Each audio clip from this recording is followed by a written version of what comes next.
자, 그래서 이건 이제 4주차, 오늘이 4주차 월요일인데 이번 주 내용 본론에 해당할 만한 내용이고 짤막하게 일단 준비해 왔어요. 그래서 제목은 여러분이 이전에 어쩌면 본 적 있는 것 같기도 한 데이터 앤드 앰퍼샌드죠. 데이터 앤드 코드라는 제목으로 들고 와 봤습니다. 그래서 이 얘기를 살짝 진행을 해볼게요. 그래서 우리가 새로운 단어 클래스와 관련된 얘기를 살짝 시작해 보려고 하고 있어요. 일단 클래스라는 단어, 우리 처음으로 헬로월드 프로그램 만들 때 새로운 자바 프로젝트 하고 .java 파일 추가한답시고 우클릭한 다음에 new하고 클래스를 골랐었습니다. 그 당시에 했던 얘기는 일단 자바 프로그램은 여러 클래스들의 조합으로 구성된다라고 살짝 운을 띄워놓고 넘어왔어요. 그래서 자바의 클래스랑 오늘 우리 수업에서 다루는 클래스랑은 조금 핀트가 약간 다를 수도 있긴 하지만 일단 대동소이하다 생각해 주셔도 될 것 같습니다. 그래서 이 친구, 이 클래스라는 단어, CLASS라는 단어는 오늘 딱 이 친구에 대해서 완벽하게 설명을 하는 건 불가능해요. 우리가 여러 곳에서 눈길을 줘가면서 이런 테이스트도 들어있는 이런 상황에서의 차이점도 발생시킬 수 있는 그런 복잡 미묘한 단어구나 라고 여러분이 받아들이시게 될 겁니다. 중간고사 볼 때쯤에는요. 그래서 몇 주에 걸쳐서 진행할 예정이고 오늘은 일단 우리가 작년에 배운 내용 포함해서 이미 알고 있는 것들에서 시작해서 요 클래스라는 친구가 왜 필요했었는지, 그래서 자바에는 어떤 용도, 어떤 목표를 달성하기 위해 우리가 클래스를 도입을 해서 쓸 수 있는지를 논의를 한다 봐주시면 좋을 것 같아요. 자, 그래서 일단 제목은 데이터 앤드 코드로 준비해 왔고, 그래서 우리가 이런 데이터 코드를 항상 함께 하나의 세트로 다뤄야 하는 시나리오를 살짝 생각해 보고 그거를 직접 같이 구경을 하기 위해서 아마도 우리 수업 마지막 C 코드 예시가 등장할 것 같아요. 그래서 여기서 C를 쓰는 이유는 간단합니다. 자바에서는 조금 슬프게도 우리가 뭘 하려고 하면 무조건 클래스 일단 만들고 스타트를 하도록 돼 있단 말이에요. 그렇기 때문에 클래스가 나오기 전 버전 코드를 적는 게 엄청나게 힘들어요.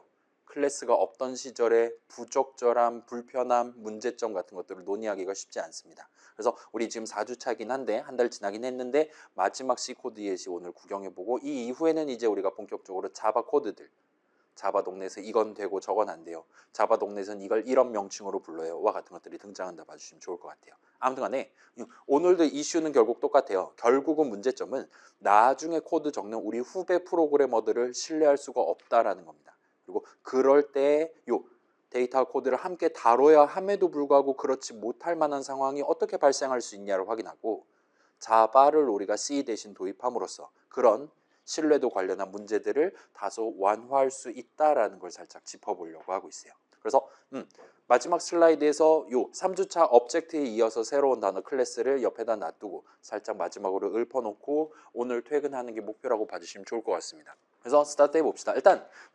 간단한 C 구조체 예시를 하나를 가져와서 이 얘기를 꺼내보려고 하고 있어요. 여러분 혹시 본인의 비주얼 스튜디오로 보고 싶다라면 다운로드해서 적당히 드래그 해가지고 여러분 프로젝트에 추가해서 더블 클릭해서 열어주시고 일단은 얘기부터 하면 우리가 간단한 그 검은 창에 콘솔 창이라고 부르는 그 검은 창에 텍스트로 출력하고 사용자 글자 입력받고 해가면서 진행할 수 있는 그런 게임들을 여러 개를 지금 만들어서 팔고 싶은 거예요. 그런 일종의 게임 플랫폼을 지금 만들려고 합니다.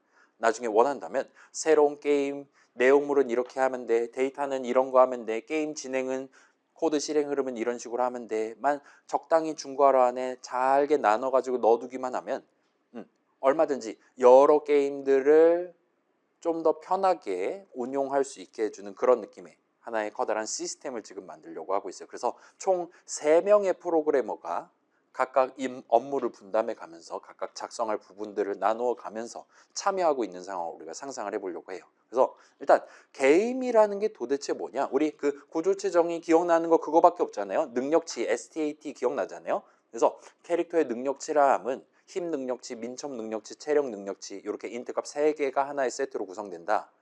와 같이 우리가 직접 새로운 형식, 새로운 구조체 형식에 대한 구조체 정의를 적는 게 가능했었습니다. 그거랑 비슷한 느낌으로 우리 플랫폼에서 게임이란 이런 것이다와 같은 느낌으로 구조체 정의를 먼저 적어두고 그런 게임 형식 오브젝트를 다루기 위한 여러 세부적인 목표, 공통적인 목표를 달성하기 위한 함수에 대한 함수 정의를 적는 사람이 있다고 칩시다. 그 사람이 먼저 판을 깔아두는 거예요. 게임을 만들 때는 이런 느낌으로 구조를 짜서 데이터들 준비하고 코드들 준비해서 한꺼번에 밀어넣으면 그게 게임 한 세트가 되는 거다라 같이 적용두는 겁니다. 그러면 그 사람 뒤에 있는 사람은 그 사람이 다 완성해서 다른 사람들한테 .c 파일을 제공을 하면 이제 그걸 받고 새로운 게임을 우리는 일단 예시로 사용자가 3을 누르면 이기는 게임이라는 걸 지금 예시 코드에 넣어놨습니다. 여러분이 원한다면 조금 더 시간을 들여갖고 숫자 맞추기 게임을 직접 구성해 볼 수도 있을 것이고 뭐 C에서도 랜덤 돌릴 수 있으니까요. 그런 식으로 여러분도 직접 새로운 게임을 만들 수 있게끔 준비가 다 돼 있는 거란 말이에요. 그래서 그런 개별 게임 하나를 다루기 위한 업젝트들을 준비하는 사람이 있을 거예요. 그래서 내 게임은 데이터를 이런 거 쓴다. 수동으로 잡아둡니다. 그 다음에 내 게임은 맨 처음에 시작할 때 이렇게 해야 되고 전체 게임 한 판 진행은 이런 식으로 하면 되고 게임이 다 끝나면 마지막으로 정리는 이렇게 하면 되는 거다와 같은 것들을 어떻게 수행할 거냐 코드 덩어리를 역시나 각각의 함수 정의로 구성을 해두는 사람이 필요할 겁니다. 그래서 그런 데이터랑 그런 코드를 한꺼번에 섞으면 새로운 게임 하나를 출시를 할 수가 있게 되는 거예요. 그 다음에 마지막으로 그런 여러 개 준비되어 있는 게임들 중에 하나를 사용자로부터 입력받아서 사용자가 0하고 엔터 키 치면 0번 게임을 한번 서비스해주고 1하고 엔터 치면 1번 게임을 한번 서비스해주는 전체 C 프로그램을 구성하는 사람. 그래서 의미 관점에서는 메인, 함수 메인에 대한 함수 정의를 적는 사람이 마지막 사람으로 존재합니다. 그 사람이 가장 나중에 코드를 짜게 될 거예요. 모든 게임들 다 준비돼 있고 그래서 게임이 도대체 뭔데도 당연히 미리 준비돼 있고 그게 다 돼 있는 상태에서 그래서 우리의 C 프로그램은 총 2개의 게임들 중에 하나를 능동적으로 골라서 플레이할 수 있는 게임입니다. 와 같이 전체 프로그램의 데이터 흐름, 코드 실행 흐름을 구성하는 사람입니다. 그래서 지금 그게 예시 코드로 준비돼 있고 여러분이랑 저랑 같이 살짝 구경해보고 다시 슬라이드 돌아와서 설명 진행하고 좀 더 제대로 한번 확인을 해보도록 합시다. 자, 그래서 다시 말씀드리면 이거 별표 쳐놨어요. C 코드 예시는 절대로 시험에 나오지 않으니까 일단 걱정 안 해주셔도 됩니다. 그래서 일단 가장 먼저 코드 짜는 사람 게임이 그래서 뭔데? 이 우리 플랫폼 안에서 게임이라 함은 이런 것이다 해서 그 구조체 게임에 대한 스트럭처 게임에 대한 구조체 정의를 적는 사람이 일단 가장 먼저 손을 대기 시작합니다. 그래서 게임이라 함은 일단 데이터들을 다루기 위한 저기 메모리 저 영역에 있는 것들을 데이터로 저기 있는 영역을 데이터 담는 용도로 쓰면 된다 해서 포인터 값 하나를 담아둘 수 있을 거예요. 그 다음에 자 여러분 밑에 보시면 얘 지금 initialize, run, finalize 이런 느낌으로 이름 3개에 대한 선언이 적혀 있습니다. 제가 여러분 기억나나요? C 선언 읽는 방법 3가지 중에 가까운 거를 먼저 읽는다 그랬잖아요. 지금 여기는 셋 다 괄호를 쳐놨기 때문에 initialize가 뭐냐라 물어보면 얘는 일단 별입니다. 그렇죠? 쟤는 전부 다 8바이트짜리 포인터 변수예요. 실제로 마우스 갖다 대면 얘도 8바이트, 얘도 8바이트, 8바이트, 8바이트입니다. 그래서 게임 한 덩어리, 게임 구조체 오브젝트 하나는 32바이트짜리예요. 8432입니다. 그리고 아무튼 initialize에 담겨있는 8바이트는 따라가면 함수 한 덩어리가 있는 거예요. 그 함수는 게임, 구조체 게임에 대한 포인터 값 하나를 인수로 받는 친구입니다. 그렇게 해서 호출하면 우리한테 void 형식 값을 하나를 리턴해 주는 친구예요. 아무튼 함수 하나 이 게임을 이니셜라이즈 하기 위한 방법이 메모리 위에 어딘가 있을 건데 그게 어디 있냐에 해당하는 함수에 대한 함수 포인터 값을 담아두기 위한 멤버 이름 선언입니다. 그 다음에 run 맨날 자주 보던 이름이죠. 우리 게임을 한 판 진행하기 위한 코드 덩어리들 이 메모리 위에 어딨나를 여기다 담아둘 거예요. 마지막으로 우리 게임 다 끝났을 때 마지막으로 예를 들어 이니셜라이즈에서 에멀록을 썼다 하면 파이널라이즈에서 프리를 해주면 되는 거잖아요. 그와 같은 느낌으로 게임이 다 끝난 이후 시점에 정리해야 될 게 있으면 값들 내지는 칸들을 정리하도록 어떻게 정리를 할 것이냐를 정해두기 위한 finalize라는 함수에 대한 포인터 값을 담는 친구입니다. 그래서 게임 하나는 지금 아까 봤듯 32바이트짜리로 마련되어 있는 상태예요. 그래서 나중에 새로운 게임을 만드는 사람은 본인이 직접 정하는 거예요. 이니셜라이즈 호출하면 지금 여기 있는 데이터라는 이름의 포인터에다가 적절하게 에멀록으로 이게 지금 게임 한 번 돌리는데 8바이트 필요한 게임이다라면은 에몰록해서 8바이트만큼을 잡아서 데이터에 세팅해두고 넘어가면 됩니다. 16바이트면 16바이트만큼 하면 되고요. 그 다음에 런 같은 경우는 이제 그래서 이 게임을 어떻게 진행할 거냐. 파이널라이즈는 이 게임 다 끝났을 때 데이터 정리한다라든가 등등 작업을 수행하게끔. 생로병사 같은 거죠. 우리가 좀 한 건을 지금 신경을 쓰려고 하고 있다 생각해 주시면 됩니다. 자, 그런 상태에서 이 사람은 이제 나중에 코드 짜는 사람이 아마도 이게 복잡할 것 같으니까 아예 새로운 게임 오브젝트 하나를 만들고 싶을 때 호출하기에 적합한 함수에 대한 함수 정의를 따로 적어놨어요. 그거를 new game이라고 이름을 붙여놨습니다. 그래서 얘는 인수로 그 각각의 멤버들을 적절하게 초기화하기 위한 값들을 인수로 받아요. 그래서 데이터 전체 사이즈는 얼마로 할 겁니까? 이 게임은 데이터 몇 바이트만큼을 담아뒀다가 꺼내서 쓸 겁니까?를 입력을 받을 거예요. 그 다음에 얘네들은 전부 다 사실은 여기 적혀있는 멤버 이름이랑 똑같습니다.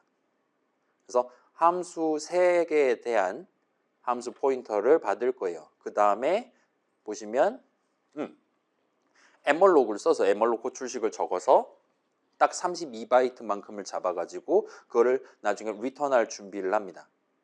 그 다음에 거기다가 이제 화살표 연산자를 써서 데이터는 저 사람이 지금 인수로 지정한 만큼을 에멀록으로 잡아서 역시나 세팅을 해둬요.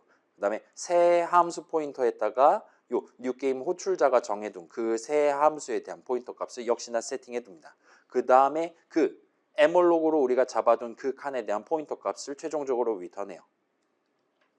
뭐 그럴싸하죠. 뭐 어렵지 않죠. 반자동이긴 한데 그런 에몰록 호출식 같은 것들을 제가 미리 적어둔 거예요. 저 사람은 그냥 얘는 데이터는 이렇게 하고요. 초기화 이렇게 하면 되고요. 그 다음에 실행 이렇게 하면 되고요. 끝날 땐 이거 호출해 줬으면 좋겠어요. 이런 식으로 본인 희망사항만 호출식, 요 뉴 게임의 호출식 안에다 넣어두기만 하면 그런 것들이 다 제대로 32바이트에 꽉꽉 눌러 담겨 있는 세팅 잘 돼 있는 새로운 게임 오브젝트 하나를 최종적으로 그에 대한 포인터 값을 리턴한 친구예요.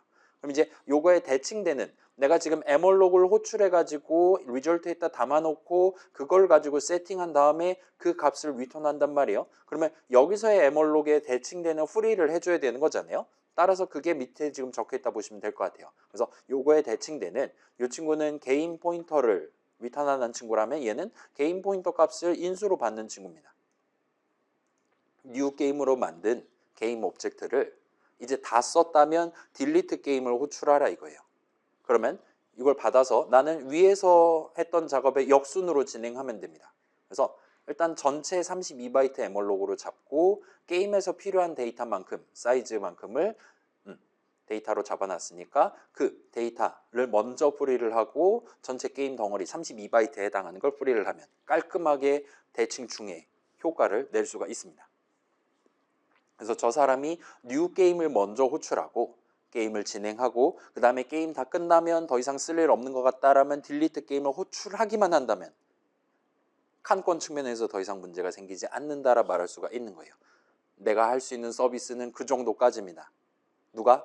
게임이란 무엇인가 구조체 정의를 적는 프로그래머가 가장 먼저 준비해 둘 수 있는 건 이 정도예요. 그 사람은 나중에 이걸 갖고 숫자 맞추기 게임을 만들 건지 3을 누르면 이기는 게임을 만들 건지는 전혀 고려 대상이 아닌 거예요. 그거는 나중에 코드를 적는 두 번째로 코드를 적는 프로그래머가 신경 쓰게 될 겁니다. 그래서 요 밑에는 살짝만 보고 슬라이드로 돌아갈게요. 그래서 여기는 지금 3을 누르면 이기는 게임 초기화를 하려면 어떻게 해야 되냐? 순서대로 적어놨어요. 그래서 여기는 지금 인수로 이거를 봤습니다. 지금 뉴 게임 해가지고 잘 준비된 그 32바이트짜리 게임 오브젝트에 대한 포인터 값이 담겨 있어요. 그 다음에 여기다 화살표 하면은 이것저것 등등이 지금 잘 들어있는 상태입니다. 그래서 여기 같은 경우는 지금 데이터에 offset 0을 적용해 갖고 그 위치 값을 갖고 int 별 해가지고 다시 별 해서 결과적으로는 데이터 앞 4바이트만큼의 3을 담아요.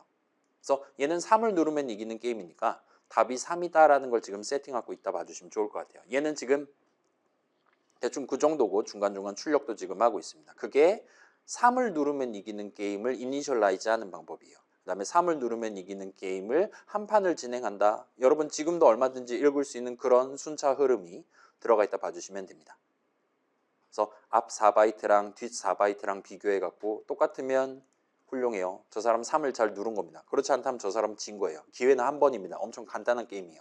그래서 게임이 끝나버립니다. 그 다음에 마지막으로 정리하는 거는 사실은 특별히 할 게 없기는 하지만 아무튼 그 데이터 8바이트만큼을 전부 다 00000으로 만들어주는 는 수식 한번 계산하고 실제로 끝을 내고 있다 보시면 좋을 것 같아요. 그 다음에 이 사람도 이제 본인이 직접 이런 3을 누르면 이기는 게임을 이니셜라이즈 하는 방법, 3을 누르면 이기는 게임 한 판을 진행하는 방법, 다 끝났을 때 마지막으로 값들을 정리하는 방법을 함수 정의를 적어놨고 그 사람은 역시나 마음속으로 이 게임은 8바이트만큼의 영역을 데이터를 담는 용도로 쓸 거다. 그 다음에 앞에 4바이트는 답에 해당하는 숫자 3을 담는 용도로 뒤에 4바이트는 저 사용자가 입력한 숫자를 담는 용도로 쓸 거다 같은 것들을 다 정해서 그에 맞게 적절하게 코드를 작성해 둔 거예요 지금. 그 다음에 이 사람도 비슷한 느낌으로 나중에 코드 짜는 사람이 좀 더 편하게 새로운 3을 누르면 이기는 게임이 담겨있는 게임 오브젝트를 쉽게 만들 수 있게끔 뉴 게임을 호출해서 적절하게 세팅되어 있는 게임 오브젝트에 대한 포인터 값을 리턴하는 그래서 new 3을 누르면 이기는 게임이라는 함수에 대한 함수 정의를 적어놨습니다. 그래서 이 사람은 지금 8바이트만큼 필요해요. 내가 정한 이 함수를 나중에 호출해 주시면 됩니다. 얘를 나중에 호출하시면 게임 한 판 진행돼요. 얘를 나중에 호출하시면 값을 정리할 겁니다. 등등이 다 세팅된 채로 출고되도록 만들어놨다 보시면 돼요. 그리고 그거의 역순에 해당하는 딜리트도 잘 만들어놨다 보시면 되겠죠. 그러면 마지막으로 이제 그 다음에 요거는 여러분이 혹시나 나만의 게임 만들고 싶으면 좀 더 쉽게 만드실 수 있게끔 일단은 형태는 잡아놨어요. 그래서 요것들 포함해서 최종적으로 얘는 이제 우리한테는 조금 미래 시점이라고 생각합시다. 나중에 요 게임 2개 중에 하나를 능동적으로 사용자가 골라서 플레이해 볼 수 있게끔 그런 C 프로그램을 만들게 될 사람은 이런 느낌의 코드를 짜게 된다 보시면 돼요. 그래서 그 사람은 게임 몇 개 돌릴 거냐 2개 돌릴 겁니다. 그래서 포인터 값 2개를 담기 위한 배열해 놓고 각각에 대해서 각각 게임 개발자가 미리 준비해둔 new 어쩌고저쩌고 함수를 호출해서 세팅이 다 된 게임 오브젝트에 대한 포인터 값을 각각의 배열 0번째 칸, 1번째 칸에 담아요. 그 다음에 사용자로부터 입력받아가지고 사용자가 0하고 엔터 쳤냐 1하고 엔터 쳤냐에 따라서 요 배열의 0번째 칸에 있는 것 또는 1번째 칸에 있는 거를 포인터 값을 들고 와서 그걸 들고 와서 그 안에 있는 이니셜라이즈를 호출하고 런을 호출하고 파이널라이즈를 호출하도록 얘를 순차적으로 호출만 하면 일단 먼저 준비하고 한 판 하고 정리하는 깔끔한 순서를 진행할 수가 있게 될 겁니다. 그 다음에 그래서 저 사람이 누른 번째 게임에 대한 실행이 끝났습니다 말하고 다시 올라가서 한 판을 더 해볼 수 있도록 그렇게 만들어놨다 보시면 좋을 것 같아요.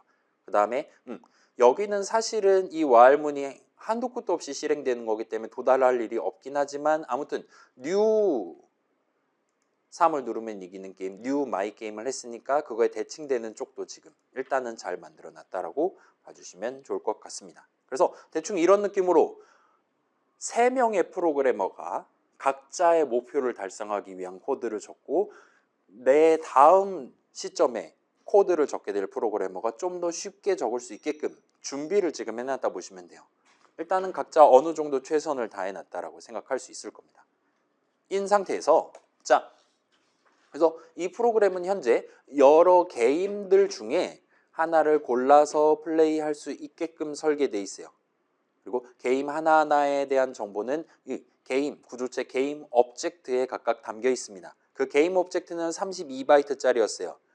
그 다음에 그 중에 하나는 데이터들이 메모리 위에 어디 담겨 있냐 에멀록으로 8바이트만큼을 잡아둔다거나 하는 게 가능했죠. 그래서 게임 내에서 사용할 데이터들에 대한 위치값을 그 다음에 게임, 준비, 이니셜라이즈, 진행, 그 다음에 파이널라이즈에 해당하는 각각의 코드 덩어리가 메모리 위에 어디에 있냐 각각 위치값 3개를 담아놨다라고 말할 수가 있어요. 지금 보시면 우리가 지금 게임이라는 거를 그래서 인트 값 2개를 3을 누르면 이기는 게임 생각해 봅시다. 이 친구는 인트 값 2개를 한 판 하는 동안 다뤄요. 그 다음에 그 친구 전체의 실행 흐름을 우리는 함수 정의 3개로 구성을 해놨습니다. 함수 정의는 문장들의 나열이잖아요. 코드 덩어리입니다. 그 다음에 인트 값 2개는 당연히 데이터고요. 그래서 그렇게만 놓고 보면 데이터랑 코드랑 이렇게 조합되어 있는 건가 서로 완전 다른 친구들이구나 라고 생각할 수 있는데 우리가 지금 살짝 오브젝트에 주목을 해서 보면 여전히 각각의 게임 오브젝트에는 코드는 절대로 담기지 않아요. 방금 봤듯이 우리 구조체 게임 한 칸의 크기는 오브젝트 하나의 크기는 32바이트고 그 내용물을 까서 다시 한번 멤버 선언을 보면 별 4개가 들어있다라는 걸 여러분 발견할 수 있을 겁니다. 괜찮아요? 우리가 나중에 이 플랫폼이 완전 개떡상을 했어요. 수많은 사람들이 인디 개발자들이 이 플랫폼 아래에서 본인의 새로운 게임 만들어 갖고 출시를 하고 있다 칩시다. 그러면 유효한 만들 수 있는 게임 오브젝트 가지수가 수십 수백만 개가 될 수도 있을 거란 말이에요. 그런 식으로 어떤 거는 3을 누르면 이기는 게임, 어떤 거는 숫자 야구 게임, 어떤 거는 보물찾기 게임, 뭐 숫자 맞추기 게임 등등과 같이 플레이하는 방법이라든가 실제 데이터를 몇 바이트만큼을 잡아놓고 쓰냐라든가 등등은 세부적으로 다 다룰 수가 있습니다. 근데 그럼에도 불구하고 게임 오브젝트 자체는 여전히 아무리 복잡한 게임이라 하더라도 항상 32바이트로 동등하게 유지된다는 걸 여러분 발견하실 수 있을 거예요. 일단 조금만 더 멀리 가서 본다면 여전히 그 오브젝트에는 데이터들만 담긴다라는 걸 한번 관찰을 해보실 수가 있을 겁니다. 자, 이게 어쩌면 중요할 수 있어요. 지금 시점에는 네가 구조체 정의 그렇게 적어놨으니까 그 모양이지라고 말할 수가 있는데 요게 의외로 자바 동네라든가 C++ 동네라든가 여러분 러스트 같은 21세기에 새로 나온 신개념 프로그래밍 언어들도 비슷하다라고 생각해 주시면 좋을 것 같아요. 일단 파이썬은 조금 논외로 두고 한번 봅시다. 아무튼 간에 여전히 오브젝트에는 데이터들만 담겨 있다는 게 조금 중요해요. 우리 지난 3주차 수업 자료가 오브젝트라는 제목이었잖아요. 그때 우리가 얘기하기로는 오브젝트가 값과 그 값이 담겨 있는 칸을 하나의 세트로 바라보겠다라는 거였습니다. 그리고 일단은 값이라 하면 데이터예요. 그렇죠? 우리가 알고 있는 그 지도 그린 상으로는. 그리고 값이 담겨있는 칸도 당연히 데이터 영역입니다. 그래서 우리가 지금 게임을 구성하는 것들 중에 엄연히 그 게임을 플레이하는 방법, 그 게임을 초기화하는 방법 같은 코드랑 관련된 테이스트가 들어간다 하더라도 여전히 그런 3을 누르면 이기는 게임으로 놓고 본다면 그 게임을 어떻게 플레이할 거냐 코드들은 그 게임 오브젝트 밖에 완전히 다른 메모리 어딘가에 따로 담겨 있다는 걸 여러분 관람하실 수가 있을 겁니다. 다만 우리가 게임 오브젝트를 3을 누르면 이기는 게임 용으로 준비를 할 때 그때 이제 적절한 함수에 대한 함수 포인터 값을 8바이트짜리에 차곡차곡 챙겨 넣어서 나중에 요 위치에 있는 코드 실행하면 돼와 같은 느낌으로 그렇게 준비를 하고 있다 봐주시면 좋을 것 같아요. 그래서 우리는 그걸 어디서 봤냐? 그 두 번째 프로그래머가 메인 짜는 프로그래머를 위해 준비해둔 new press 3 to win이라는 함수 정의 내용물로 구경해 봤다 보시면 좋을 것 같아요. 그래서 이 게임은 이 세 함수들로 구성돼 있어. 저기 있는 코드 덩어리 3개 순차적으로 실행해주면 너 이제 성공하는 거야 와 같이 수식을 적어둠으로써 그런 데이터를 새로운 게임 오브젝트의 적절한 멤버 자리에 넣어두도록 유도함으로써 그 게임 오브젝트가 곧 3을 누르면 이기는 게임 그 자체가 되게끔 한 세트가 되게끔 지금 구성하고 있다라고 여러분 봐주시면 좋을 것 같습니다. 일단 그 정도로 해두고 자 혹시나 여러분이 집에서 혹시나 C를 내가 복습을 하고 싶다. 그래서 난 3을 누르면 이기는 게임 적당히 옆에서 따라서 나만의 게임을 직접 요 플랫폼 아래에서 출시를 해보고 싶다라면 미리 지금 예시 코드에 마련해둔 5 함수 정의들의 내용물을 채워 넣으시면 될 거예요. 내 게임을 이니셜라이즈 하는 건 어떻게 하면 되는 거냐? 내 게임의 한판 플레이는 어떻게 하면 되는 거냐? 그 다음에 내 게임 마지막에 값들 정리하는 건 뭐가 필요한 거냐를 신경 써서 적절한 문장들을 각각 함수 정의 내용물로 넣어두시면 됩니다. 그 다음에 여러분도 이제 나중에 코드 짜는 프로그래머를 위해 내 게임을 위한 게임 구조체 오브젝트 하나를 만들려면 요 new my game을 호출하면 돼와 같이 서비스를 제공해 두는 게 가능할 거예요. 그러면 여러분은 내 선배 프로그래머가 미리 만들어둔 new game이라는 함수를 적절한 인수를 담아 가지고 호출하면서 32바이트짜리 새로운 오브젝트 하나를 만들어서 리턴하게끔 적절한 값을 채워서 리턴하게끔 만드시면 돼요. 그 다음에 그거의 역방향에 해당하는 그 한 칸을 파괴를 하기 위한 delete my game도 적절하게 작성을 해두시면 됩니다. 그래서 딜리트는 사실 뭐 그냥 복붙한 다음에 이름만 살짝 바꿔도 전혀 지장은 없기는 할 거예요. 자, 그래서 어차피 지금 시점에 이걸 하는 건 조금 시간이 애매할 수 있고 뭐 우리는 C수업 아니기도 하니까 적당히 논의만 한다면, 자, 게임 안에서 사용할 데이터 파트는 어차피 DATA 한 다음에 대괄호 0 할 거냐, 대괄호 4 할 거냐, 대괄호 8 할 거냐를 가지고 여러분이 직접 수동으로 칸들을 잡아서 활용하시면 돼요. 요걸 우리가 지난 시간에 살짝 진행했으니까 그걸 여기서 한 방 더 진행을 해보시는 게 가능할 겁니다. 그래서 그쪽은 일단 그러려니 해두면 될 것 같고, 여기서는 여러분이 새로운 게임 하나를 직접 구성하기 위해 아마도 저 5 함수 정의 각각의 적절한 내용을 적으면 될 것이다. 그 다음에 저 친구들 지금 인수 보면은 게임 오브젝트 하나에 대한 포인터 값을 받는단 말이에요. 그래서 살짝 봅시다. 예를 들어서 아이고, 자, 이건 저만 해볼게요. 새로운 게임 뭘로 해볼까요? 이니셜라이즈 하는 상황 생각해 봅시다. 우리가 게임 한 다음에 화살표 이렇게 하면은 그 4개의 멤버 이름 쓸 수 있는 거잖아요. 그 다음에 여러분이 원한다면 거기 있는 데이터 해서 내 게임용 데이터들은 여기에 지금 다 담겨 있는 거란 말이에요. 그래서 여러분이 여기서 대괄호 0도 할 수 있고 미리 준비만 잘 돼 있다면 뭐 대괄호 256 같은 거 얼마든지 내가 수동으로 여러 칸들 중에 하나 골라 쓸 수 있는 겁니다. 그 다음에 예를 들면 대괄호 0 한 다음에 앰퍼샌드를 하면 그러면 이제 내가 준비해둔 여러 영역들 중에 맨 앞에서부터를 쓰겠다라는 의미가 되는 거잖아요. 그 맨 앞 칸에 대한 포인터 값을 가져오고 그거를 이제 인트 별 같은 느낌으로 내가 그 별 형식을 인트 별 형식으로 간주하겠어와 같은 식으로 적는 게 가능할 겁니다. 그 다음에 거기다 별을 찍으면 우리는 결과적으로 인트 형식 수식, 좀 더 정밀하게는 인트 형식 L밸류 수식을 우리가 적는 게 가능해요. 그래서 거기다가 내가 4를 담겠어. 여러분이 원하신다면 하시면 됩니다.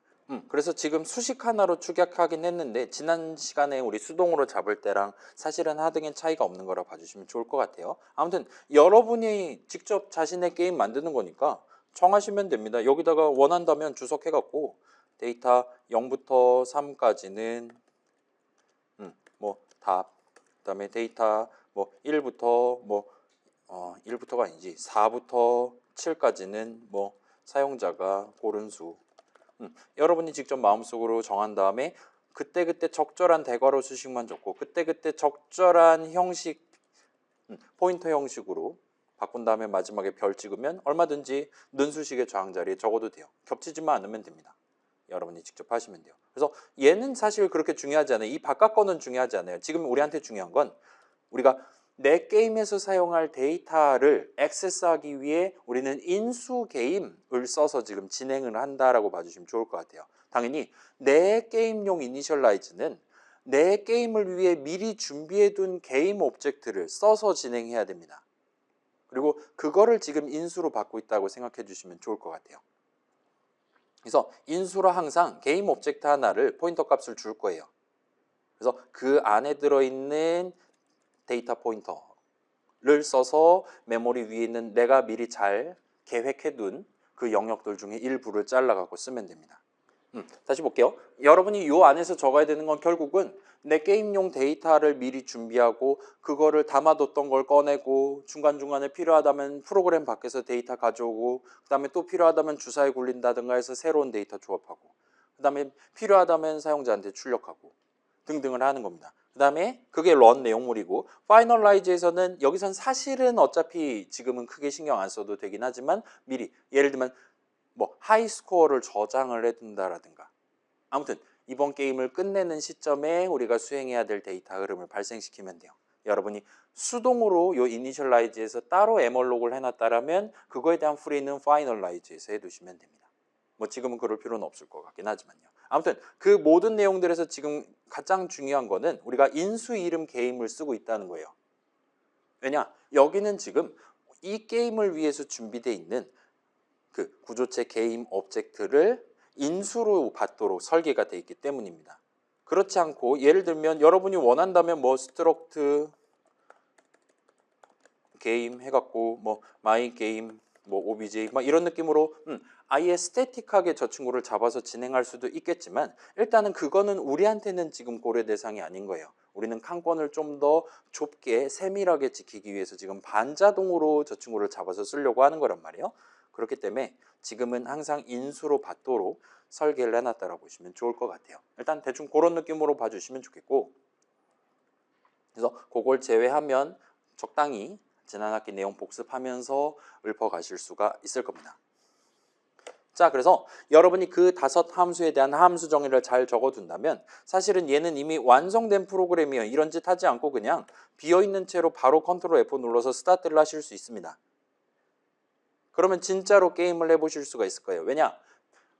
원래 스토리상으로는 미래 시점에 짜게 될 메인이라는 함수에 대한 함수 정의까지 지금 정상적으로 잘 적혀 있기 때문이에요. 그래서 여러분 지금 게임 플레이 해보실 수 있습니다.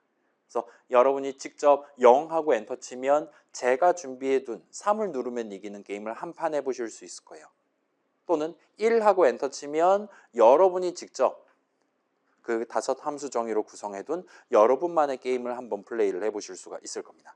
그래서 사용자가 1하고 엔터 쳤을 때 내 게임의 전체 코드 흐름에 해당하는 각각의 함수들 initialize, run, finalize 내용물이 각각 한 번씩 순차적으로 실행되고 있다는 걸 역시나 구경해 보실 수 있을 거예요. 그래서 저는 3을 누르면 이기는 게임을 만들었으니까 0하고 엔터 치면 0번 게임을 실행합니다. 그래서 게임을 초기화하고 있어요. 끝. 게임을 시작해요. 3을 입력하세요. 3하고 입력하면 훌륭해요. 맞췄습니다. 3을 눌러서 전 승리했어요.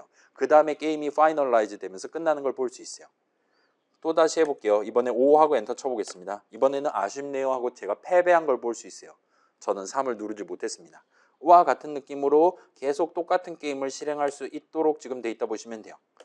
아무튼 지금은 1하고 엔터키 쳐도 3을 누르면 이기는 게임 오브젝트를 만들어 갖고 3을 누르면 이기는 게임 한 판을 하도록 설계가 돼 있긴 해요. 여러분 집에 가서 혹시나 나만의 게임 하고 싶다라면 그때는 이제 방금 말했던 내 게임 맨 처음에 초기화하는 방법, 한 판 진행하는 방법, 마지막에 값 정리하는 방법, 그 다음에 내 게임용으로 세팅돼 있는 게임 오브젝트 하나를 출고하는 방법, 뉴 게임을 호출하시면 됩니다. 근데 여기는 지금 이 부분이 3을 누르면 이기는 게임용 데이터들이 담겨 있는 상태로 출고되도록 적혀 있는 거라 보시면 돼요.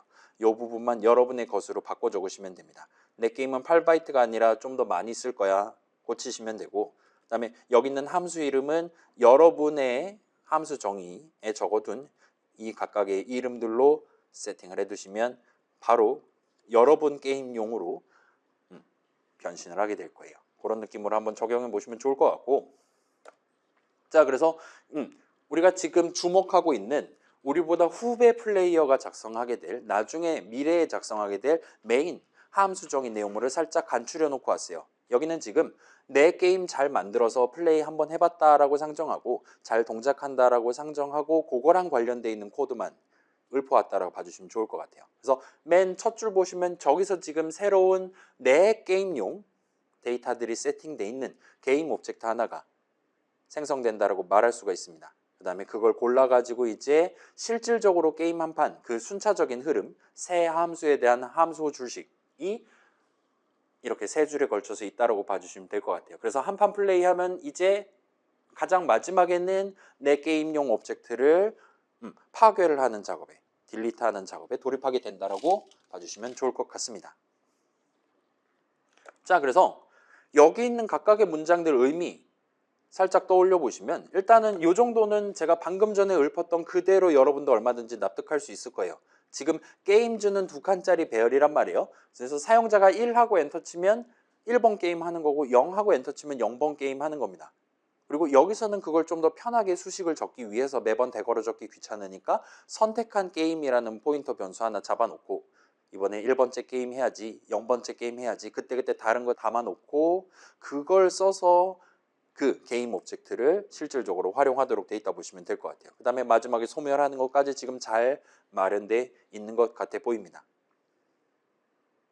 괜찮아요? 요 세 줄은 일단 기본적으로는 여러분 구경하는데 그렇게 어렵지 않을 거예요.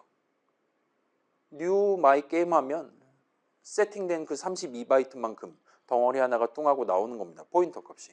그걸 난 담아놨다가 나중에 쓰면 돼요.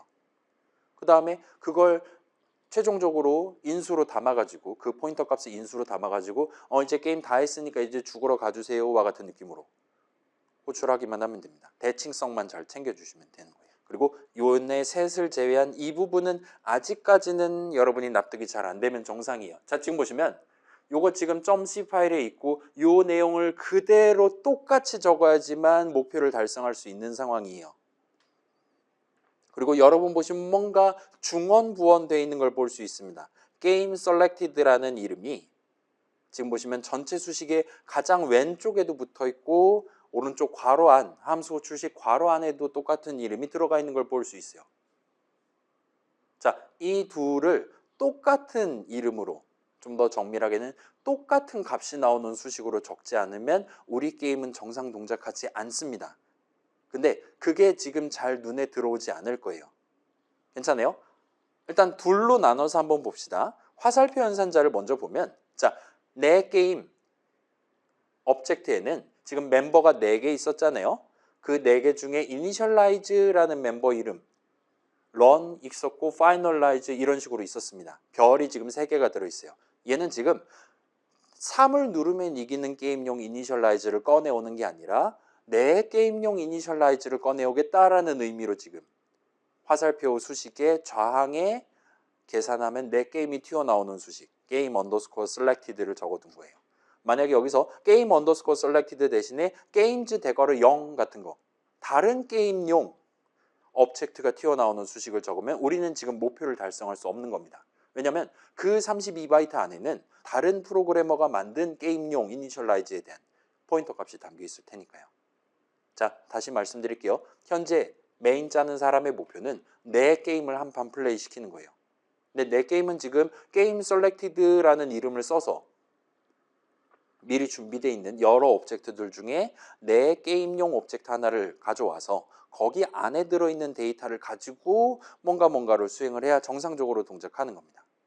그래서 지금 여기서는 계산하면 내 게임에 해당하는 32바이트만큼 게임 오브젝트 하나에 대한 포인터 값이 튀어나오는 수식을 지금 적었다 보시면 돼요. 자, 이 부분이 중요하니까 다시 한번 말씀드릴게요. 지금 게임 오브젝트가 2개가 있는 거예요. 3을 누르면 이기는 게임용이 있고 내 게임용이 있는 겁니다.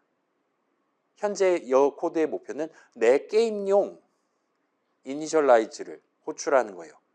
그렇기 때문에 3을 누르면 이기는 게임 구조체 안에서 포인터 값을 가져오면 안 되는 거잖아요. 그렇기 때문에 지금은 이 화살표 왼쪽에다가 계산하면 내 게임용 게임 오브젝트가 튀어나오는 수식을 적은 겁니다. 딴 거에서 꺼내오면 안 되니까요. 그래서 지금 이니셜라이즈 화살표 왼쪽에 게임 언더스코어 셀렉티드를 적을 필요는 있어요. 게임 오브젝트가 한두 개가 아니니까요. 그 중에 정확히 내가 원하는 제 안에 들어있는 32바이트 안에 들어있는 8바이트를 가져와야 되는 게 맞습니다. 그 다음에 여긴 한번 생각해 봅시다. 얘는 궁극적으로 이니셜라이즈, 내 게임용 이니셜라이즈에 대한 함수 호출식이에요. 그 안에는 내 게임용 데이터를 초기화하는 방법들을 문장으로 적어놨습니다. 근데 내 게임용 데이터는 다시금 내 게임을 위한 게임 오브젝트 안에 들어있는 데이터 포인터를 써서 우리가 지금 관리를 하고 있어요. 그렇기 때문에 내 게임용 코드 덩어리를 실행하기 위해 필요한 데이터 역시나 내 게임용 오브젝트 안에 그 포인터 값이 담겨 있으니까 우리는 이니셜라이즈로 호출할 때 내 손에 있는 바로 그 3을 누르면 이기는 게임용이 아니라 내 게임용 게임 오브젝트에 대한 포인터 값을 인수로 담아서 전달해 둘 필요가 있습니다. 그쪽 입장에서는 지금 그 게임 오브젝트가 어디에 뭐가 있는지를 전혀 모르는 상태란 말이에요. 우리가 지금 전혀 스태틱이니 뭐 글로벌 이름이니 그런 걸 쓰지 않습니다. 모든 걸 다 지금 칸권을 제대로 지키기 위해서 반자동 방식으로 만들어가면서 쓰고 있어요. 그렇기 때문에 이니셜라이즈 함수 정의 적는 타이밍에는 이 타이밍에는 내 게임용 게임 오브젝트가 메모리 위에 어디 있는지를 몰라요. 어쩌면 존재하지 않을 수도 있는 거고요. 그렇기 때문에 인수로 받을 수밖에 없습니다. 저 사람이 나중에 에멀록해서 뉴 게임 호출해가지고 몇 번지에다가 32바이트 잡아가지고 쓰고 있는지 우린 전혀 모르니까요. 그렇기 때문에 여기는 필연적으로 인수로 받을 수밖에 없어요. 그 말은 이니셜라이즈를 호출하는 입장에서 저 이니셜라이즈를 실질적으로 호출하는 입장에서 지금 내가 미리 준비해둔 요 32바이트만큼 내용물을 써서 네 코드를 실행하면 되는 거야 같이 넣어서 줄 필요가 있는 겁니다. 그렇게 함으로써 여기서는 다시 뭐 해드릴게요.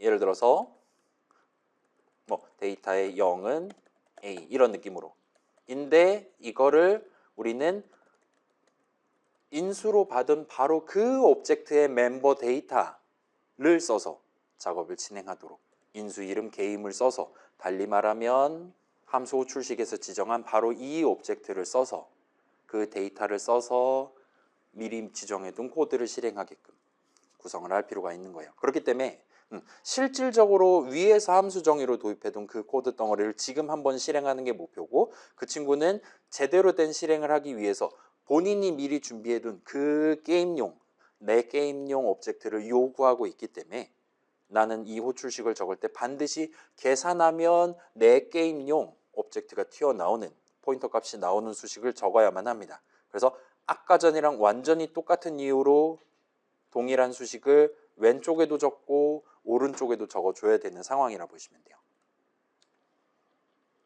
그래서 내 게임용 코드 덩어리를 내 게임용 데이터를 가지고 실행해야 하는 건 당연스럽게도 자명해요. 따라서 이 수식 역시나 조금 슬프긴 하지만 왼쪽이랑 오른쪽에 완벽히 아이덴티컬한 동일한 수식을 적어야지만 우리 원래 의도대로 내 게임용 데이터를 초기화한다. 내가 미리 준비해둔 코드를 써서 내 게임용 데이터를 써서 내 게임 한 판을 진행한다. 와 같은 식으로 원래 목표를 달성할 수가 있게 된다라 봐주시면 좋을 것 같습니다. 자, 일단 지금 이거 컨트롤 F5 눌러서 실행하면 게임 한 판 예쁘게 잘 된단 말이에요. 여러분만의 게임 만들어서 둘 중에 하나를 고른다고 할 때 여러분이 직접 집에서 시도해 보시면 됩니다. 요 게임 언더스코어 셀렉티드 말고 게임즈 대괄호 0, 대괄호 1 같은 느낌으로 다른 오브젝트를 써서 왼쪽이나 오른쪽을 꾸며가지고 진행하면 내 게임 한 판 실행하는 게 잘 동작하지 않을 가능성이 높아요. 아무튼 그 정도로 봐주시면 좋을 것 같아요. 자, 그래서 비슷한 느낌으로 여기도 사실은 메인 짜는 프로그래머가 항상 동일하게 적어야 되는 부분이에요. 맨 처음에 게임 오브젝트를 만들 때 내 게임용으로 만들었다면 그렇게 해서 게임즈 1번째 칸에다가 포인터 값을 담아놨다면 그 동일한 포인터 값을 써서 내 게임용 딜리트 함수로 호출해야 되는 것도 역시나 대칭을 맞춰서 적어줘야 된다라고 봐주시면 좋을 것 같아요. 자, 요거는 지금은 우리는 자바 쓸 거기도 하니까 그렇게 중요하지 않지만 일단은 요 부분도 위에랑 아래 각각 서로 다른 문장에서 서로 페어를 이루는 두 이름을 100% 확률로 적어야지 정상적으로 오브젝트가 나다가 죽게 될 거다라고 봐주시면 될 것 같습니다. 괜찮습니까? 요 부분만 여러분이 납득할 수 있으면 여러분 C를 써서도 얼마든지 소위 객체지향적인 프로그램을 만들 수 있어요. 문제는 C 동네에서 그 객체지향인가 뭔가 그 오브젝트들의 권리를 항상 내가 잘 지켜주려고 노력하려면 항상 왼쪽이랑 오른쪽에 똑같은 수식을 적어야만 한다는 거예요. 하면 되죠. 복부수로 하면 됩니다. 근데 뭐 좀 귀찮긴 하겠지만 불가능한 건 아니라고 봐주시면 좋을 것 같아요. 자바로 만들 수 있는 거 C로 못 만든다? 그런 거 하나도 없습니다. 파이썬도 마찬가지고요. 아무튼 그래요. 자, 그래서 여기서 지금 중요한 거는 지금 여러분이 눈으로 보고 있는 이 모든 규칙들, 이 모든 코드 덩어리들의 나열이 지금 그 가장 처음으로 코드 짠 프로그래머, 게임이란 무엇인가를 정한 프로그래머도 아니고 3을 누르면 이기는 게임, 나만의 게임을 만든 개발자들도 아니고 가장 마지막에 가장 후배 시점에 가장 미래 시점에 코드를 작성하게 될 메인 함수 정의를 적는 프로그래머가 신경 써야 된다는 거예요. 그 사람은 우리가 만든 이 게임 플랫폼 위에서 나만의 게임을 성공적으로 한 번 실행할 수 있도록 하기 위해서 방금 봤던 두 가지 규칙을 전부 다 반드시 준수하게끔 코드 흐름 내지는 데이터 흐름을 성공적으로 구성해야만 합니다. 그래야지 먼저 코드 짜두고 집에 이제 쉬러 간 우리 직장 선배분들 어르신들의 목표대로 최종적으로 우리의 C 프로그램을 출시를 할 수가 있게 되는 거예요. 그리고 여기서 모든 문제가 시작됩니다. 자, 이전에 말했듯이 우리가 더 이상 1990년대가 됐어요. 더 이상 나중에 코드 짜는 프로그래머가 우리의 바람대로 본인의 중괄호 안에 내용물을 채워넣을 것이다. 똑같이 적어야 되는 걸 똑같이 적을 것이다 라는 보장을 할 수가 없는 시대가 와버린 거예요. 그것조차 못해라고 얘기를 한다면 사실 작년에 우리도 비슷한 처지였을 거예요. 분명히. 오타 내고 막 난리도 아니었을 겁니다. 회사에서도 비슷한 감정이었다 보시면 좋을 것 같아요. 그래서 자, 자바는 이거랑 유사한 코드를 쓴다면 이제 자바에도 메인 있잖아요. 최종적으로 프로그램.자바 코드 짜는 사람 분명 존재할 겁니다. 그 사람에게 요구하는 복잡도가 이런 느낌으로 바뀌게 됩니다. 만약에 자바를 쓴다면 왼쪽 버전은 오른쪽 버전 같은 느낌으로 축약해서 적을 수가 있게 돼요. 그래서 더 이상 별도의 new my game이니 뭐 그런 별도의 함수 정의를 적을 필요가 없도록 구성되어 있어요. 그래서 new라는 아예 별도의 연산자를 만들어 버려 가지고 여러분이 새로운 오브젝트 만들고 싶다라면 아예 정식으로 편입되어 있는 new 수식을 적어서 좀 더 안정적으로 만들 수 있게끔 그렇게 구성이 되어 있다 보시면 좋을 것 같아요. 그 다음에 그래서 두 가지를 봅시다. 일단은 자, 자바에서도 어차피 마찬가지예요. 데이터랑 코드를 연계해서 쓴다. 어떤 데이터랑 같이 우리가 써먹기 위한 코드 서로 연결돼 있어요. 지금 게임이라는 구조체 안에 32바이트 안에는 데이터가 어딨나 8바이트랑 코드가 어딨나 8 곱하기 3에서 24바이트랑 이 한 세트로 들어있단 말이에요. 자바도 사실은 그거랑 대동소이합니다. 결국은 이 데이터랑 같이 써먹기 위한 코드가 항상 같이 세트로 다녀요. 그렇기 때문에 결국은 그런 오브젝트에다가 점을 찍고 여러분이 코드 이름 하나를 적고 괄호 열고 닫고 하는 식으로 함수 호출식 비슷한 걸 적게 될 겁니다.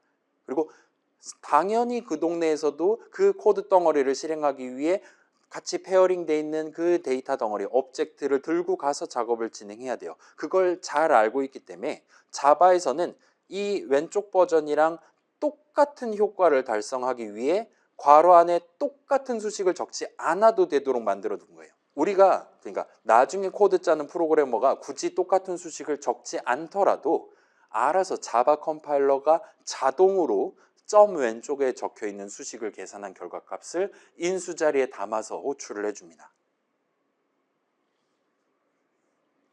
알아서 일종의 0번째 인수 자리에 별도로 마련되어 있는 인수 자리에 담아서 이니셜라이즈 내용물 실행을 시작한다고 봐주시면 좋을 것 같아요. 자, 이유는 아까 전에 설명했죠. 왜 점 왼쪽에 오브젝트가 튀어나와야 되냐, 왜 호출식 괄호 안에 오브젝트가 들어가야 되냐, 두 가지 이유를 다 같이 납득을 할 수 있다면, 그리고 그 둘이 항상 동일한 수식, 동일한 오브젝트가 튀어나오는 수식을 적어야만 한다는 것을 동의할 수 있다면 자바에서 그 둘 중에 하나만 적어도 반대편은 알아서 계산 결과값을 밀어 넣어주도록 설계되어 있다는 것도 동의하실 수가 있을 겁니다. 아무튼 자바는 이 어프로치를 취했어요. 진짜로 점 왼쪽 수식을 계산한 결과값을 인수 자리에 완전 전자동으로 넣어줍니다. 프로그래머가 굳이 수식을 두 번째로 적을 필요 없어요. 따라서 프로그래머가 동일한 수식을 두 번 적는 의무를 가져갈 이유가 없어지는 거예요. 그냥 수식 하나만 적으면 됩니다. 걔를 마치 알아서 두 배 뻥튀기 복붙을 해가지고 자바 컴파일러가 다룬다고 보시면 돼요. 자, 그 다음에 지난 시간에 말한 거에 더해서 요 new 수식에 반대되는 delete 수식이라는 게 자바에는 없습니다. C++에는 있는데 자바 동네에서는 칸의 소멸을, 칸의 해제를 전자동으로 해준다 그랬어요. 적절한 타이밍에 알아서 해준다 그랬잖아요. 그래서 요 오브젝트를 생성하는 거에 반대되는 파괴하는 것 역시나 적절한 시점에 자동으로 수행된다라고 봐주시면 좋을 것 같아요. 그렇기 때문에 저 사람이 지금 내 게임용 new를 호출했고 나중에 내 게임용 delete를 호출한다. 그 페어링을, 대칭을 신경 쓸 것도 그만큼 줄어들었다라고 말할 수 있어요. 그냥 3을 누르면 이기는 게임 하나만, 오브젝트 하나 만들고 내 게임용 오브젝트 하나 만들어서 두 칸짜리 배열에 각각 담아놓고 그냥 진행하면 됩니다. 나중에 딜리트 하는 건 전혀 신경 안 써도 돼요. 알아서 적절한 시점에 가져갈 겁니다. 또 필요하면 또 뉴수식 계산하게 하면 되고요. 등등이라 봐주시면 좋을 것 같아요. 괜찮습니까? 자, 요 코드는 지금 우리가 납득하지 못해도 괜찮아요. 근데 C 동네에서 칸권을 지키려면 이런 코드를 반드시 요구를 했었다라고 봐주시면 돼요. 근데 자바 동네에서는 저거랑 동등한 느낌의 코드를 좀 더 쉽게 적을 수 있게 해주는 거예요. 똑같은 걸 또 적을 필요를 크게 줄였다라고 봐주시면 될 것 같아요. 그래서 이 두 가지 어프로치를 여러분이 지금 동의를 할 수 있다면 우리가 지금 지난 1년 동안 그럭저럭 저랑 같이 이런저런 내용들 잘 겪어서 2학년에 도달했다라고 얼마든지 얘기를 할 수 있지 않을까 싶습니다. 자, 그래서 자바는 그래서 등장했고 뭐 이제는 조금 사실은 좀 10년 전에 비하면은 조금 위세가 줄어들긴 했지만 여전히 꽤나 많은 사람들이 쓰고 있는 프로그래밍 언어라고 말할 수 있어요. 아무튼 여러분이 회사에서 자바를 C 대신 사용하면 이제 미래의 코드를 적게 될 사람, 미래의 자바 프로그램 전체를 구성하는 메인이라는 친구, 중괄호 안을 구성하는 사람이 선배 입장에서 봤을 때 어처구니 없는 왜 복붙을 못하지? 막 이런 느낌의 똑같은 걸 그냥 적으면 되는데 왜 그걸 중간에 오타를 내지? 와 같은 한숨을 쉴 가능성을 현저히 줄여줄 수 있는 그런 동네라고 봐주시면 좋을 것 같습니다. 그래서 자, 지금 돌이켜 생각해보면 우리가 이제까지 겪어봤던 오류의 대부분은 오타로 인해 발생한단 말이에요. 결국 프로그래밍은 키보드로 우리 손으로 하는 거니까 당연하다라고 말할 수 있습니다. 그래서 아예 적을 필요가 없도록 만드는 게 사람의 오류를 줄이는 가장 확실한 방법이에요. 그게 이제 요즘 인공지능 대세인 게 그거랑 비슷한 거잖아요. 우리가 적당히 알아서 해줘 하면은 지가 알아서 적절한 코드 쫙 하고 뽑아주잖아요. 그렇죠? 우리가 키보드를 덜 쳐도 동일한 목표를 달성하기 위해 키보드를 덜 쳐도 되게 만드는 게 인간이 발생시키는 오류를 줄이는 가장 확실한 방법입니다. 그 다음에 동일한 목표를 달성하기 위해 C보다는 자바를 썼을 때 상대적으로 적어야 되는 수식의 숫자라든가 대칭을 맞춰야 되는 케이스라든가 등등이 줄어든다라고 봐주시면 좋을 것 같아요. 그래서 20세기, 세기 말에 자바가 엄청나게 대흥을 했고 그러다가 이제 자바라는 프로그래밍 언어를 만든 회사가 도산을 하고 파산을 해서 오라클이라는 회사에 팔려갔어요. 그것도 엄청 옛날입니다. 이제 그렇게까지 해가면서 자바는 지금 명주를 21세기 2025년도까지 붙들고 이번에 심지어 새로운 버전 24버전이 우리 3월 달에 지금 출시가 된 거잖아요. 그런 식으로 지금 조금씩 개선이 지금 이루어지고 있다고 보시면 될 것 같아요. 파이썬처럼 아주 파이썬 협회가 따로 있어가지고 매년 10월에 정기적으로 새로운 버전이 출시된다거나 하는 케이스는 엄청 잘 살고 있는 케이스입니다. 자바는 그거에 비하면 좀 힘들게 살고 있어요. 근데 그럼에도 불구하고 많은 사람들이 쓰고 있고 특히나 우리나라에서 자바를 엄청 메이저하게 쓰고 있는 이유가 지금 여기서 튀어나왔다 보시면 돼요. 코드를 잘 적어 이거 카톡으로 이렇게 메시지 보내두면 이거 똑같이만 적으면 잘 동작하니까 복붙하면 돼 라고 얘기했는데 그 복붙을 실수를 해가지고 자꾸 메인 중괄호 내용물을 못 짜는 사람들이 있었던 거예요. 얼마나 열불이 나겠습니까? 다시 퇴근했는데 다시 새벽에 와가지고 또 고쳐야 되는 거예요. 카톡으로 이제 저 선배님 빨간 줄 나오는데요. 이렇게 얘기 나오는 겁니다. C로 짤 때는 더더욱 그랬었고 그나마 자바로 짤 때는 그런 횟수를 현저히 줄일 수 있다 봐주시면 좋을 것 같아요. 어떻게? 이 칸권을 지켜가면서 코드를 짜는 상황에서 그러기 위해선 반드시 똑같이 내용을 적어야 되는 순간들이 있는데 그럴 때 자바에서는 굳이 두 번째 걸 적지 않아도 되도록 자동화를 시켜놨다라고 봐주시면 좋을 것 같아요. 대충 그 정도 해보면 자 그래서 C 동네에서는 모든 게 다 가능하단 말이에요. 엔간한 걸 막지 않습니다. 그래서 C 동네에서는 문법상으로는 오류가 아니지만 의미 관점에서 칸권을 지키기 위해 반드시 일치해야 될 똑같이 적어야 될 상황에서 그런 오타를 의미 관점에서의 오타를 C 컴파일러가 거의 잡아주질 못해요. 그렇기 때문에 엔간하면 여러분이 회사에서 복잡한 프로그램을 만들 때는 C를 쓰는 것보다는 자바를 쓰는 게 좀 더 안전하겠구나라고 여러분도 결론을 내리실 수 있게 될 겁니다. 그래서 방금 봤던 자 이게 그 데이터랑 코드랑 연계해서 다루는 게 유일한 이유인 건 아니에요. 자바를 쓰는 유일한 이유인 건 아닙니다. 다른 다양한 이유들이 있는데 가장 대표적인 케이스가 방금 봤던 그 케이스라고 생각해 주시면 좋을 것 같아요. 한 오브젝트에 서로 연계되는 데이터랑 코드에 대한 정보를 몰아서 다루는 케이스가 가장 대표적인 사례라고 말할 수가 있어요. 괜찮아요? 우리 지금 게임이라는 구조체 32바이트잖아요. 그 중에 8바이트만 진짜 데이터용이었어요. 다른 24바이트는 메모리 위에 코드 덩어리가 어딨냐? 코드랑 관련 있는 숫자들이었습니다. 평면적으로 봤을 때는 32바이트짜리 데이터 별 4개짜리 덩어리긴 하지만 내 게임 자체 의미 관점에서 봤을 땐 데이터랑 코드의 조합이다라고 말할 수 있는 거예요. 아무튼 그런 것들을 하나의 중괄호 안에 동일한 형식에 대한 멤버 이름으로서 몰아서 담아두는 케이스가 똑같이 적어야 되는 데이터랑 코드랑 성공적인 연계를 위해 문법에서 강제하고 있지는 않지만 항상 동등하게 적어야 되는 그런 케이스다라고 봐주시면 좋을 것 같아요. 그리고 여기서 드디어 우리 2주차에 처음 등장한 새로운 단어 클래스에 대한 설명을 마지막으로 살짝 읊어놓고 퇴근을 할 수가 있게 될 것 같습니다. 자, 그래서 클래스예요. 일단은 우리 오브젝트의 주요 권리 3가지를 요약해 놓고 왔는데 그 중에 하나인 형식 정체성을 유지할 권리에는 그런 방금 봤던 서로 연관된 데이터와 코드를 항상 한 세트로 들고 다니면서 다루는 게 포함된다라고 말할 수가 있어요.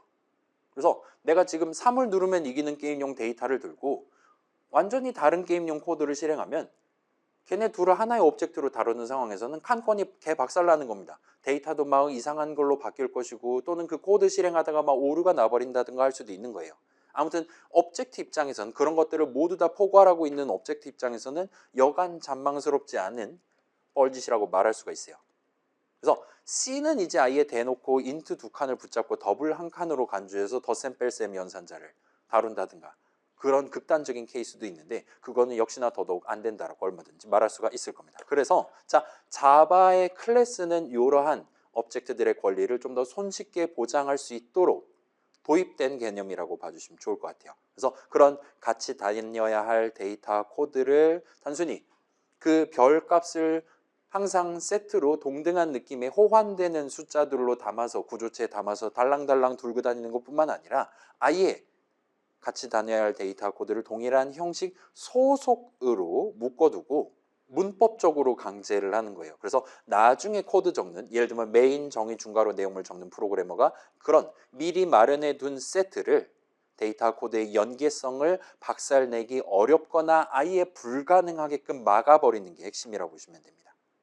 괜찮아요? 데이터 코드의 연계를 아예 문법적인 차원에서 다른 연계를 깨부수는 코드 자체를 유효하게 적지 못하도록 만들어버리는 게 요 클래스 개념이 들어있다 보시면 좋을 것 같아요. 아무튼 요 소속이라는 단어가 살짝 등장했는데 요거 포함해서 좀 더 자세한 얘기는 다음 시간에 이어서 해볼게요. 일단 오늘은 축약해서 요 클래스는 곧 데이터 앤드 코드 정도로 기억을 해주시면 다음 주로 넘어가는데 그렇게 부담이 없을 겁니다. 그래서 우리 지난 2주 내용을 요약하면 우리가 OOP 내용으로 넘어가기 위한 2가지 길목을 구경해봤다라 말할 수가 있어요.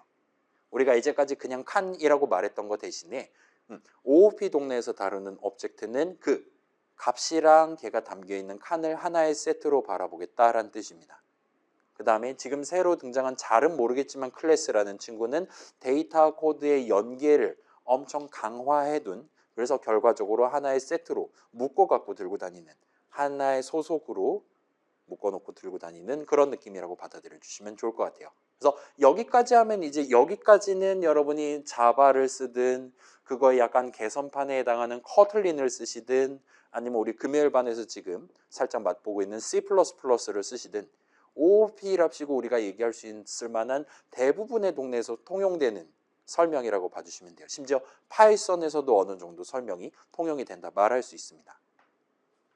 근데 우린 자바 수업이잖아요. 우리 후반부에 자바로 게임 만들 거잖아요. 그래서 다음 시간부터는 이제 요 2가지 OOP라는 이론적인 측면에서 요 2가지 이야기를 반영하기 위해 실제 우리 자바에 도입돼 있고 실제 우리 이클립스로 키보드로 쳐서 적을 수 있는 뭔가들을 그 자바 업계에서의 명칭을 붙여가면서 간략히 차근차근 구경해 보도록 할게요. 방금 전 나왔던 그 소속인가 뭔가 하는 것도 추가적인 설명이 등장하게 될 것 같습니다.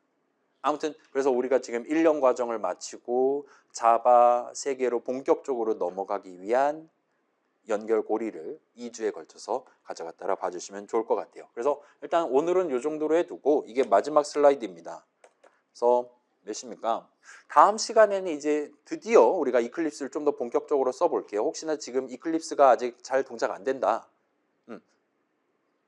스캐너 막 잘 동작 안 하고 툴팁 잘 안 뜬다는 친구들이 있으면 뭐 본인이 원한다면 오늘 수업 시간에 살짝 저한테 도움 받고 가실 수 있을 것 같고, 뭐 그렇지 않은 친구들 뭐 궁금한 거 있으면 물어보시고, 출석 못 찍었다면 얘기해 주시고, 뭐 그렇지 않은 친구들은 먼저 가셔도 좋을 것 같습니다. 그 아까 살짝 나왔던 그 파이썬 동네에서 그 칸의 소멸을 그쪽도 전자동으로 해준다라 얘기했잖아요. 그 뭐 000FF 얘기했잖아요. 그거 살짝 보여드리는 거 여러분 갈 사람들 간 다음에 한 10분 정도 살짝 보여드리고, 그것도 일단 영상으로 남겨는 둘게요. 심심하면 구경해 보실 수 있게. 그렇게 일단 남겨놓고 오늘 수업을 한번 끝을 내보도록 할게요. 아무튼 그래요. 오늘 본론은 일단 여기까지 하는 걸로 하겠습니다. 갈 친구들은 먼저 가셔도 돼요.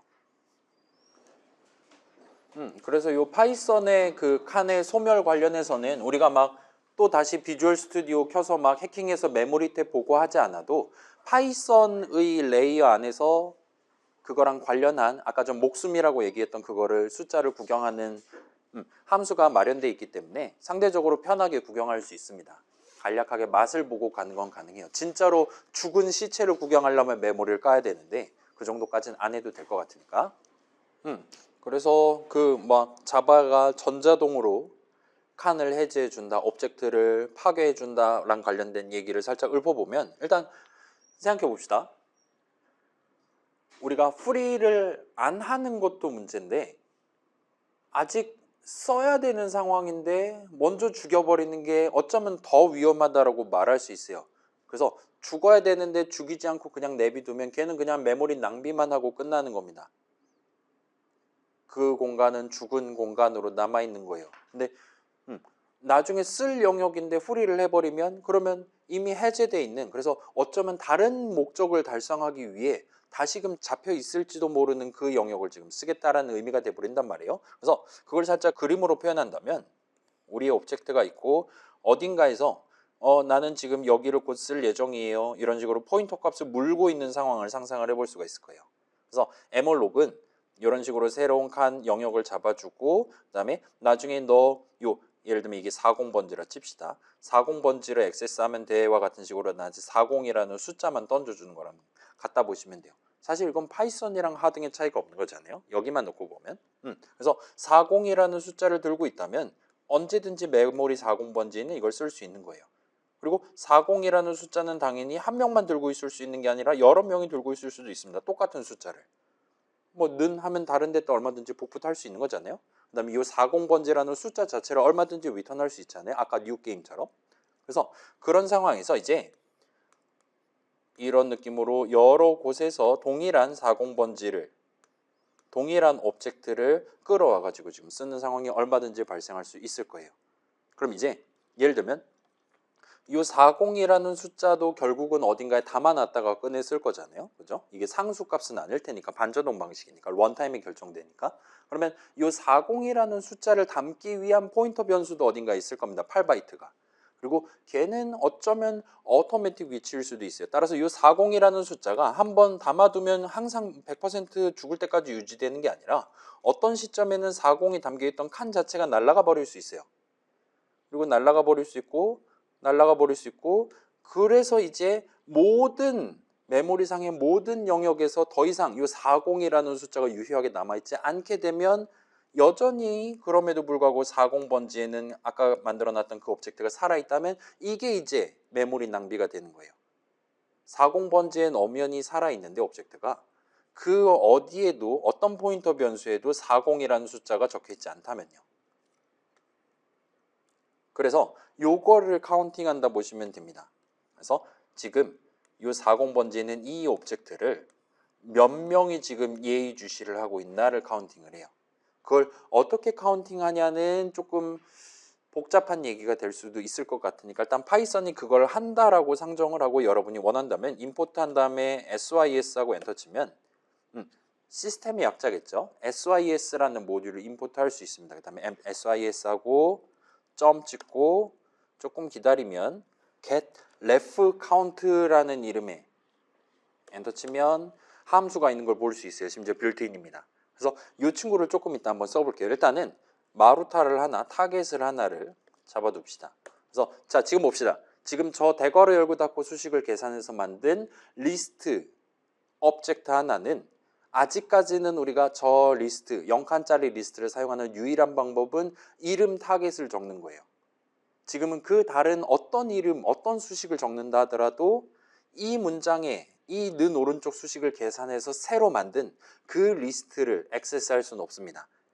이에 대한 id 값은 오로지 타겟에만 적혀 있는 상태예요. 그 상태에서 방금 봤던 get ref count, 이 ref가 아마 reference의 줄임말이 되겠죠. 그래서 target하고 엔터 치면 우리한테 숫자를 하나를 줍니다. 그래서 여기 같은 경우는 지금 우리한테 2라고 얘기를 하는 걸 볼 수 있어요. 오케이? 지금 두 명이 저 0칸짜리 리스트를 바라보고 있다는 뜻입니다. 한 명이라며 라고 생각한다면 일단 정상이긴 해요. 일단은 걔는 조금 이따 다시 얘기하고, 우리가 예를 들면 뭐 다른 이름 하나를 도입해서 other는 타겟을 한다 칩시다. 그럼 이제 other에도 저 0칸짜리 리스트에 대한 id 값이 담겨 있게 돼요. 따라서 우리는 other 점 해갖고 저 리스트를 쓸 수도 있고 타겟 점을 해가지고도 쓸 수 있는 상황입니다. 그러면 이제 다시 한번 ref 카운트로 물어보면 이제는 1 늘어난 3이 된 걸 볼 수 있어요. 괜찮아요? 저 0칸짜리 리스트를 세 군데에서 예의주시하고 있다라는 얘기가 돼요. 그러면 이제 예를 들면 other라는 이름을 얼마든지 우리 딜리트 할 수 있잖아요. 델문 배웠잖아요. 이름 사전에서 other를 날려버린 다음에 다시 한번 물어보면 이제는 다시 2로 바뀐 걸 볼 수 있습니다.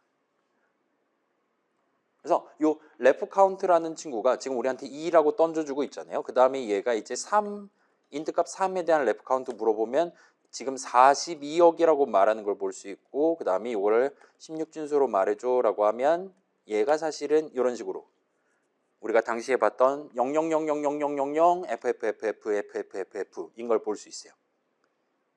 그래서 그 당시에 다세대 주택에 살고 있던 친구들은 전부 다 요 레퍼런스 카운트라는 게 특별한 숫자 16진수 기준으로 꽉꽉 들어차 있는 FF로 돼 있도록 설계되어 있습니다. 현재 윈도우 3.13 기준으로는 그래요. 윈도우용 3.13 기준으로는. 그리고 우리의 파이썬 인터프리터는 요 레퍼런스 카운트, 요 누가 몇 명이 지금 바라보고 있나에 해당하는 그 자리에 적혀 있는 숫자가 FF면 아예 세는 걸 포기해 버려요. 그래서 누가 3, 예를 들면 넘버는 3 해갖고 인트값 3을 쓸 수 있는 수단이 하나가 늘어난다 하더라도 저 인트값 3에 대한 레퍼런스 카운트는 FF에 1을 더하거나 하지 않습니다. 아예 더하지도 않고 빼지도 않아요. 그래서 이 친구들은 이제 조금 특별한 케이스입니다. 이게 일종의 목숨이라고 치면, 누가 나를 바라보는 관심의 정도라고 치면, 저 인트값 3을 다룰 수 있는 가능성 경우의 수라고 치면 인트값 3에 대해서는 아예 그걸 논의하지 않는 거예요. 아무도 인트값 3을 바라보지 않을 것이다 라는 전제 자체를 안 하는 겁니다. 그렇기 때문에 인트값 3이 담겨있는 그 오브젝트는 절대로 해제되지 않아요. 그래서 아예 관심 밖으로 두고 있고, 그래도 여전히 우리 지금 봅시다. 여전히 저런 거랑 전혀 상관없이 우리 타겟 그 0칸짜리 리스트는 여전히 2란 말이에요. 자, 여기서 지금 왜 2냐고 질문하면, 자 봐봐요. 이 2라고 출력하는 건 지금 어디서 출력했을까요? get ref count라는 함수정의 내용물 안에 출력하는 코드가 적혀 있을 거잖아요. 그래서 그 안에서 2를 출력하는 시점에는 사실은 요 수식 타겟을 계산한 결과값, 달리 말하면 0칸짜리 리스트에 대한 id 값은 요 get ref count의 인수 자리에 담겨 있는 채로 내용물을 실행을 합니다. 우리가 인수 자리에 타겟 값을 담아서 보내는 거잖아요. 그렇기 때문에 이 get ref count는 실제 유효한 숫자의 플러스 1한 만큼을 출력할 수밖에 없어요. 왜냐? 인수로 받는 동안 나도 지금, 그러니까 타겟이라는 이름으로도 리스트 쓸 수 있지만 내가 지금 요 타겟이라는 타겟 계산 결과값을 내가 정한 인수 자리에 담아놓고 로컬 이름 사전에 담아놓고 진행하는 거란 말이에요. 그렇기 때문에 그 로컬 이름 사전에 내 이름, 내가 정한 이름에도 그걸 써서도 0칸짜리 리스트 쓸 수 있는 게 맞으니까 2가 나오는 게 맞습니다. 그리고 get ref count 내용물 실행이 끝나면 로컬 이름 사전 째로 증발하니까 그땐 다시 1로 돌아가겠죠. 그래서 그런 느낌이라고 봐주시면 좋을 것 같아요. 그래서 여러분이 얼마든지 뭐 A는 타겟, B는 타겟 할 때마다 이 친구는 레퍼런스 카운트가 그때그때 실시간으로 증가합니다. 매번 할당문 계산한다거나 아니면 값을 변경할 때도 비슷한 느낌이에요. 예를 들면 타겟점 append 한 다음에 뭐 3 같은 거 담을 수 있겠죠. 요거 자체는 지금 영향을 전혀 안 줄 거예요. 그 다음에 여러분이 원한다면 타겟의 0번째 자리에 자기 자신을 담는다라든가도 얼마든지 가능합니다. 이러면 이제 얘기가 조금 복잡해져요. 5가 되기는 하는데 자 봐봐요. 타겟 지금 요 할당문 상으로는 타겟 대괄호 0 하면 타겟이 나오는 거잖아요. 걷다 또 대괄호 0하고 대괄호 0, 대괄호 0, 대괄호 0, 대괄호 0을 할 수 있는 거예요. 그러면 여전히 나 자신이 나옵니다. 나는 지금 한 칸짜리인데 그 0번째 칸에 나 자신에 대한 아이디 값이 들어있는 거예요. 그런 것까지 다 포함해서 이 친구는 할당문 실행할 때마다 또는 거기에 다른 값을 담을 때마다 예를 들면 다른 값을 담을 때마다 그때그때 레퍼런스 카운트를 늘렸다 줄였다 할 수 있다 보시면 될 것 같아요. 이게 지금 이렇게 된다고? 여기 때문에 그렇다 지금.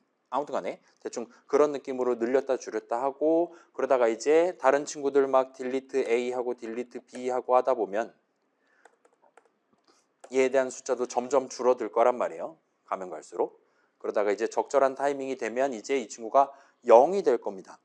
예를 들면 자 지금 2라고 출력됐지만 실제로는 한 명만 바라보고 있는 거란 말이에요. 그 상태에서 딜리트 타겟까지 하고 엔터 치면 이제 우리가 그 어떤 수식을 적는다 하더라도 맨 처음에 만들었던 그 0칸짜리 리스트 지금은 3 하나 들어있는 한 칸짜리 리스트를 쓸 수가 없게 돼요. 그 아이디 값을 더 이상 그 어떤 수식을 계산한다 해도 얻을 수가 없게 됩니다. 그리고 정확히 그 시점에 그 시점부터 적당한 타이밍에 파이썬 인터프리터가 그 리스트에 해당하는 오브젝트를 회수해 간다고 보시면 좋을 것 같아요. 자바도 이거랑 완전히 똑같은 방식으로 레퍼런스 형식에 대해서 다루도록 설계되어 있습니다. 그래서 자바 프로그램도 직접 해킹해 갖고 보면 거기도 지금 숫자가 적혀 있다 보시면 돼요. 자, 그러면 이제 여러분이 생각해 볼 수 있을 거예요. 그 우리 인트 한 칸 8바이트짜리 4덩어리였잖아요. 그 중에 가장 앞에 있는 게 이 레퍼런스 카운트가 적혀 있었어요. 모든 오브젝트는 딱 가자마자 대괄호 0 한 위치에는 이 레퍼런스 카운터 누가 몇 명이 지금 나를 예의주시하고 있나에 해당하는 숫자가 적혀 있습니다. 왜냐? 걔가 사실은 가장 자주 쓰이는 값이거든요. 인트 값 3 자체보다도 훨씬 더 자주 쓰입니다. 그렇기 때문에 가장 자주 바꾸는 거기 때문에 가장 맨 앞에 배치해놨어요. 그 다음으로 자주 우리가 액세스하는 게 이게 지금 무슨 형식 오브젝트냐예요. 그렇기 때문에 바로 뒤. 그 다음에 그 다음으로 중요한 게 이제 이게 만약에 예를 들면 int 형식이다, str 형식이다라면 얘 내용물의 길이가 얼마냐. 그걸 알아야지 오브젝트 한 칸의 크기를 알 수 있는 거니까요. 등등이라고 봐주시면 좋을 것 같아요. 그렇기 때문에 당시에 봤던 32바이트 8 곱하기 4바이트는 그런 순서대로 배치되어 있는 게 일단 정배였다. 효율적인 배치였다라고 여러분이 생각을 해주시면 좋을 것 같습니다. 아무튼 지금 여기서 2라고 얘기하고 실제로 여러분이 만약에 여기서 x id 타겟 해갖고 까면 이 숫자 나온단 말이에요. 이거 그래요. 우리 지금 남은 김에 실제로 보여드리면 우리 수업은 어디까지 산으로 가고 있는 건지 모르겠지만 아무튼 간에 자바 버전 보여드리는 것보단 파이썬 버전 보여드리는 게 마음이 편할 것 같으니까 파이썬 인터프리터를 붙잡고 그다음에 이거를 땡겨가서 일시 정지하고 메모리 탭에서 검색을 때리면 실제로 8바이트 때려보면 여기는 지금 실제로 00000001이 적혀 있는 걸 보실 수가 있을 겁니다. 타겟에 담겨 있는 아이디 값이 이거란 말이에요. 이거 따라가면 지금 여기에 한 칸짜리 리스트가 있는 거예요. 그래서 지금 맨 앞에 레퍼런스 카운트는 1입니다. 이게 지금 딜리트 타겟하면 얘가 0이 돼서 여기 있는 오브젝트가 증발하기 시작한다 보시면 돼요. 그 다음에 그 뒤에 담겨 있는 건 뭐 굳이 검사는 안 해도 되겠죠. 여기는 지금 그 아이디 리스트가 담겨 있는 거예요. 리스트 형식 값이 담겨 있습니다. 그 뒤에는 1은 당연히도 지금 int 값 3 하나 담겨 있는 거니까 길이가 1인 리스트가 담겨 있습니다. 라는 뜻입니다. 아무튼 그런 느낌으로 지금 들어가 있고 리스트 내용물 자체는 엄청 복잡하니까 일단은 그러려니 하고 넘어갑시다. 그래서 파이썬은 이런 식으로 동작하도록 돼 있고 다만 이제 그런 생각해봐요. 뭐 3 더하기 5 같은 거 덧셈식만 계산해도 int 값 8이 갑자기 새로 튀어나오는 거란 말이에요. 그러면 8에 대한 레퍼런스 카운트가 1 증가하고 그 다음에 그 수식 계산 끝나면 다시 1 감소시키고 그런 짓을 해야 되는 거예요.